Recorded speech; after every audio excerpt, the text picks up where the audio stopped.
এই মাদারবোর্ডটা 3 বছর ওয়ারেন্টি সহ আজকের প্রাইস 16,000 টাকা।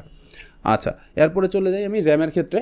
র্যামের ক্ষেত্রে আমি যেটা করতেছি, কিংসম্যান ব্র্যান্ডের 5200 আর 5200 মেগাহার্টসের একটা র্যাম ইউজ করতেছি, যেটার কি বলে DDR5 একটা র্যাম। ডেফিনেটলি 5200 মানে তো বুঝতেই পারতেছেন। কিংসম্যান বাংলাদেশে অথরাইজলি ইম্পোর্ট করে হচ্ছে মিজান ট্রেড বাংলাদেশ, অথবা মিজান ট্রেড বাংলাদেশ। ওরা যেটা ইম্পোর্ট করে ওটা হচ্ছে প্রোডাক্ট লাইফ টাইম ওয়ারেন্টি দেয়, এবং ওয়ারেন্টিটা হচ্ছে রিপ্লেসমেন্ট ওয়ারেন্টি, ইনস্ট্যান্ট রিপ্লেসমেন্ট। মানে রিপ্লেসমেন্ট কিন্তু আবারও বলে দিই, রিপ্লেসমেন্ট সবগুলোই হয়। এই যে এই 3টা প্রোডাক্ট, র্যাম, প্রসেসর, র্যাম এবং NVMe, এই 3টা রিপেয়ার করার কোনো অপশন নাই, কোম্পানিরা রিপ্লেস করে দেয়।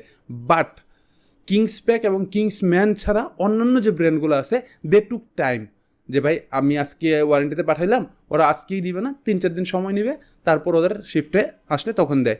আর এই দুইটা কিংসপ্যাক